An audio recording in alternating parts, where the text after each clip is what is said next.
సభాధ్యక్షులు గుంటూరు జిల్లా వైఎస్ఆర్ కాంగ్రెస్ పార్టీ అధ్యక్షులు మిత్రులు మర్రి రాజశేఖర్ గారు,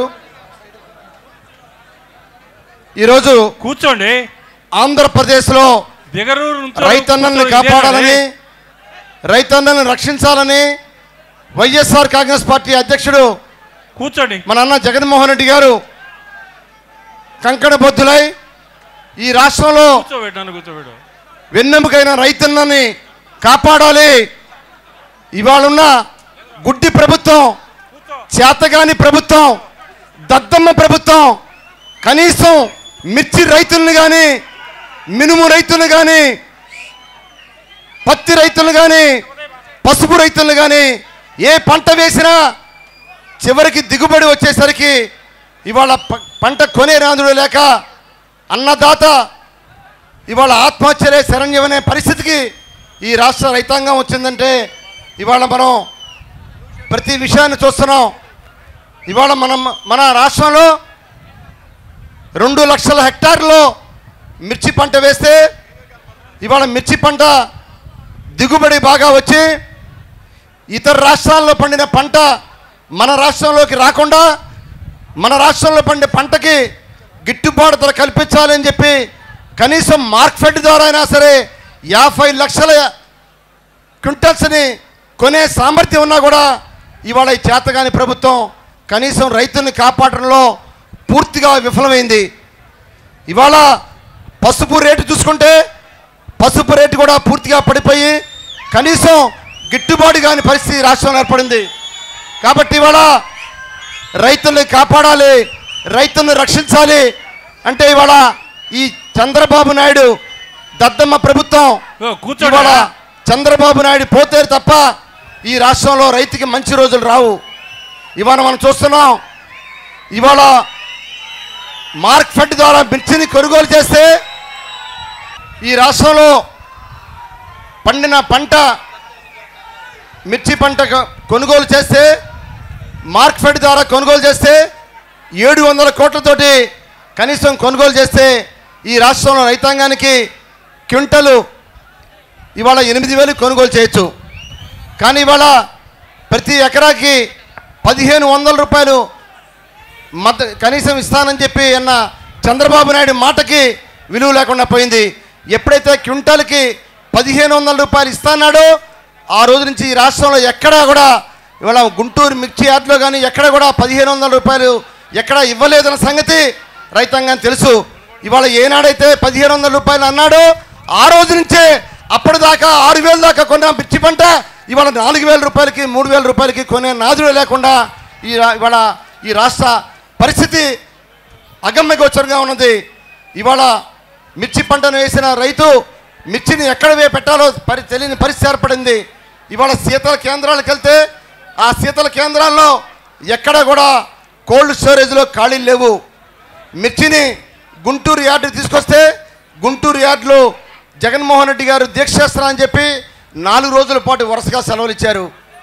ఇవాళ ఏదో రకంగా జగన్మోహన్ రెడ్డి గారు రైతుకు న్యాయం చేయాలని చెప్పి ఉద్యమిస్తుంటే దీన్ని ఏ విధంగా అణగదొక్కాలో ప్రభుత్వం యొక్క ఆలోచనని మనం అందరం కూడా చూస్తూ ఉన్నాం. ఇవాళ ఒక మంత్రి చెప్తాడు, వ్యవసాయ మంత్రి ఒక పిచ్చి గడ్డం వేసుకున్నాడు సోమిరెడ్డి చంద్రమోహన్ రెడ్డి, ఆయన ఎమ్మెల్యేగా ఓడిపోయాడు. అటువంటి చంద్రమోహన్ రెడ్డికి ఎమ్మెల్సీ పదవి ఇచ్చి ఆయనకి వ్యవసాయ శాఖ మంత్రి ఇచ్చాయంటే ఇవాళ అంతకన్నా చేతగాని ప్రభుత్వం కూడా మరొకటి ఉండదు. ఇవాళ చంద్రమోహన్ రెడ్డి చెప్తాడు, ఇవాళ జగన్మోహన్ రెడ్డి గారు రైతుల కోసం దీక్ష చేస్తుంటే ఇవాళ జగన్మోహన్ రెడ్డి గారు ఆయన ఆరోగ్యం సరిగా ఉండాలని చెప్పి డాక్టర్లు సలహా చెప్తే ఆ డాక్టర్ల సలహా మేరకు అప్పుడప్పుడు దీక్ష చేస్తుంటాడు. మీరు దాని గురించి ఎక్కడ పట్టించుకోకరని చెప్పి వ్యంగ్యంగా మాట్లాడుతున్నారంటే ఆ చంద్రమోహన్ రెడ్డికి మరి ఏ విధంగా రైతుల పట్ల ప్రేమ ఉందో ఒక్కసారి ఆలోచించండి. ఇవాళ చంద్రబాబు నాయుడు ప్రభుత్వంలో ముఖ్యమంత్రి అయ్యాడంటే అప్పుడు ఈ రాష్ట్రంలో కరువు వచ్చినట్టే. చంద్రబాబు నాయుడు కరువు ఇద్దరు కూడా కమల పిల్లలు అన్న సంగతి మనం మర్చిపోకూడదు. ఇవాళ చంద్రబాబు నాయుడు వచ్చాడంటేనే ఈ రాష్ట్రంలో 5 సంవత్సరాల పాటు కరువు ఉంటుంది. అదే దివంగత ముఖ్యమంత్రి రాజశేఖర రెడ్డి గారి ముఖ్యమంత్రిగా ఉన్నప్పుడు రైతులు ప్రత్యేకంగా ఎంతో ఆనందంగా ఉన్నారు. రైతుకి పంట గిట్టుబాటు ధర కల్పించారు ఆ రోజున. అలానే రైతు భూమికి మంచి విలువ వచ్చింది. ఇవాళ రైతుల యొక్క భూముల విలువ కూడా ఈ రాష్ట్రంలో పూర్తిగా పడిపోయింది. ఇవాళ రైతు పిల్లలు వాళ్ళ పెళ్ళిళ్ళు చేసుకోవాలంటే ఇవాళ అగమ్య గోచరంగా ఉంది ఇవాళ పరిస్థితి.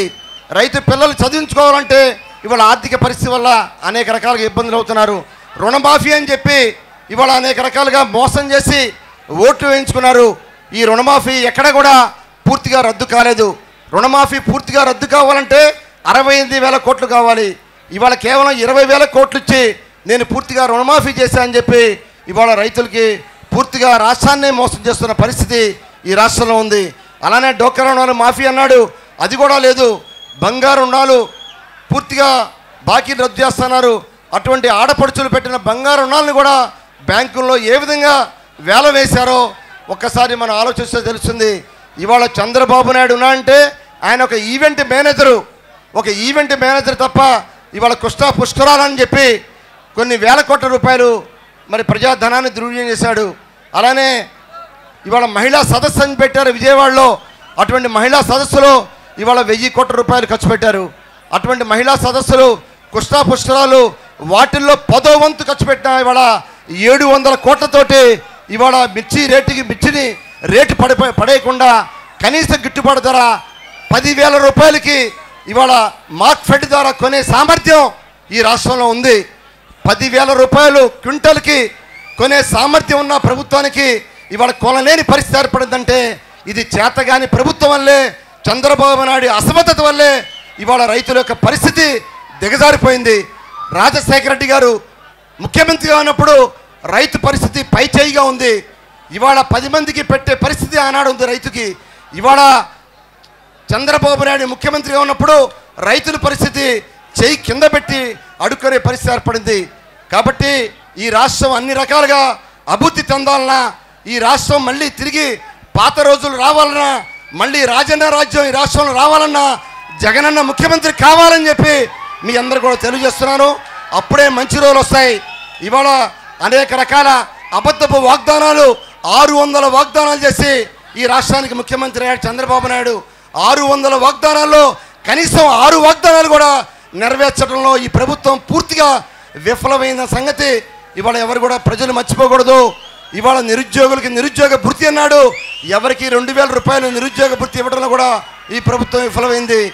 ఇంటింటికి ఉద్యోగం ఇస్తానని చెప్పాడు ఆనాడు. బాబు వస్తే జాబ్ వస్తుందని చెప్పాడు. ఇవాళ బాబు అయితే వచ్చాడు తప్ప జాబు రాలేదు. ఇవాళ లోకేష్ ఒక యువకుడు, మరి అటువంటి యువకుడు ఎమ్మెల్యేగా పోటీ చేసే సత్తా ఉన్నా, ఎమ్మెల్యేగా పోటీ చేసే అవకాశం ఉన్నా కూడా భయపడి ఎక్కడ లోకేష్ ఓడిపోతాడో అని చెప్పి భయపడి ఇవాళ దొడ్డిదారిన ఎమ్మెల్సీ పదవి ఇచ్చి ఇవాళ మంత్రి పదవి ఇచ్చాయంటే భారతదేశంలో ఏ ముఖ్యమంత్రి తన కుమారులకి దొడ్డిదారిన ఎమ్మెల్సీ పదవి ఇచ్చి మంత్రిని చేసిన దాఖలాలు ఎక్కడా లేవు ఈ రాష్ట్రం, ఈ భారతదేశంలో. ఒక ఆంధ్రప్రదేశ్లోనే చంద్రబాబు నాయుడు తన కుమారుడికి దొడ్డిదారిన ఎమ్మెల్సీ ఇచ్చి మంత్రి ఇచ్చాయంటే అంతకన్నా సిగ్గుమాల చర్య మరొకటి లేదు.